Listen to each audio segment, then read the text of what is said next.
Hello বন্ধুরা, জয় মাতার নাম নিয়ে শুরু করছি আজকে ছোট্ট ব্লগ। তো ভিডিওটির সঙ্গে থাকো আর দেখতে থাকো। আর মাত্র অফিসিয়ালি সবাইকে স্বাগত। তোমরা কেমন আছো? বাইরে ঝপঝপ করে বৃষ্টি পড়ছে, তাই ভাবলাম আজকে একটু খিচুড়ি বানাই। তো সঙ্গে থাকো আর দেখতে থাকো। তো এখানে আলু চাল নিয়ে নিয়েছিলাম আমি 300 গ্রাম মতো। তো আলু চাল দিয়ে দিয়েছি সিদ্ধ করতে, মানে ভাত বসিয়ে দিয়েছি। আর এখানে দেখো সবজিগুলো নিয়ে নিয়েছি। এবার সবজিগুলো ভালো করে আমি কেটে নেব। তো গাজর, বিট, আলু আর মানে এই দিয়েই আজকে খিচুড়িটা বানাবো। ঘরে বেশি সবজি নেই, ফুলকপি টুলকপি থাকলে ভালো হতো, কিন্তু যেটা আছে সেটা দিয়েই বানাবো। তো সবজিগুলোকে ভালো করে কেটে নিলাম। তো তার সাথে টমেটো দিয়ে দিচ্ছি। আর দেবো স্পেশাল একটা জিনিস, সেটা হচ্ছে খাসির চর্বি। তো খাসির চর্বি দিয়ে কারা কারা মানে খিচুড়ি খেয়েছি একটু জানাবে তো। আর দেখো 5 থেকে 6টা মতো কাঁচা লঙ্কা আমি দিয়ে দিলাম চিড়ে। আর এখানে একটু কাঁকরোল ভাজা করে নিচ্ছি, খিচুড়ির সাথে খেতে ভালোই লাগবে। তো কাঁকরোল ভাজাটা ভেজে নিলাম। তারপরে গাজর, বরবটি ভালো করে নাড়াচাড়া করে ভেজে নিলাম। তারপরে দেখো ভাত ওদিকে হয়ে গেছে। আর প্রেসার কুকারে আমি ডাল, মুগ ডাল আর মুসুর ডাল দিয়েছিলাম। তো 250 মতো, সেটা আমি ভালো করে সিদ্ধ করে নিয়েছি। তার সাথে আলুটাও দিয়ে দিয়েছিলাম। আর এখানে পেঁয়াজ রসুন দিয়ে দিয়েছে। ভালো করে ভাজা হয়ে গেলে কাঁচা লঙ্কাগুলো দিয়ে দিচ্ছি, হলুদ দিয়ে দিলাম। তো টমেটোটা একদম কিন্তু পেঁয়াজের সাথে মিশে গেছে, হালকা নুন দিয়ে দিয়েছিলাম।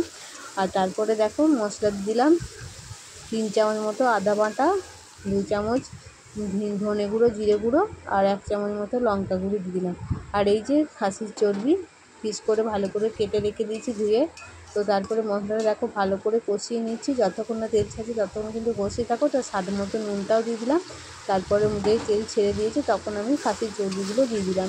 তো ভালো করে এবার মাংসের মতো যেভাবে আমি কষি সেইভাবে কিন্তু ভালো করে কষিয়ে নিয়ে নিতে হবে।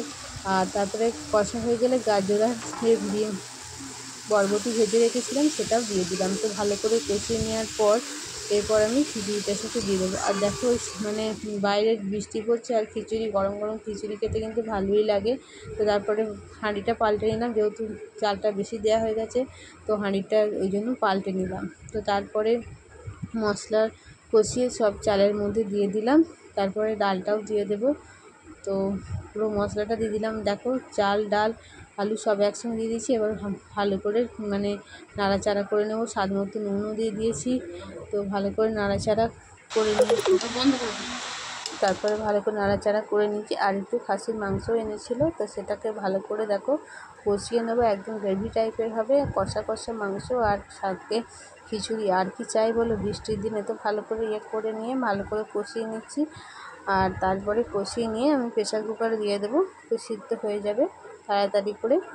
তো ভালো করে কষিয়ে নিয়ে প্রেসারে দিয়ে দিয়েছি। আর এদিকে দেখো একদম গরমা গরম খিচুড়ি নামিয়েই ফেলেছি। আর বুঝতেই পারছো এক হাঁড়ি। আর সবাই মিলে আমরা এখন খেতে বসে গেছি, রানি, অরি সবাই মিলে আমরা একসাথে আর খাচ্ছি। দেখো কলা পাতা, দারুণ কিন্তু লাগছিলো খেতে, আর দারুণ মজাও হচ্ছিলো, সবাই মিলে একসাথে খাচ্ছিলাম। তো আমার এই ভিডিও যদি তোমাদের ভালো লেগে থাকে চ্যানেলটিকে অবশ্যই সাবস্ক্রাইব করে দিও। আর ভালো লাগলে কমেন্টে জানিও। আর কে কোথা থেকে দেখছো একটু জানিও, আর শেয়ার করে দিও। টাটা।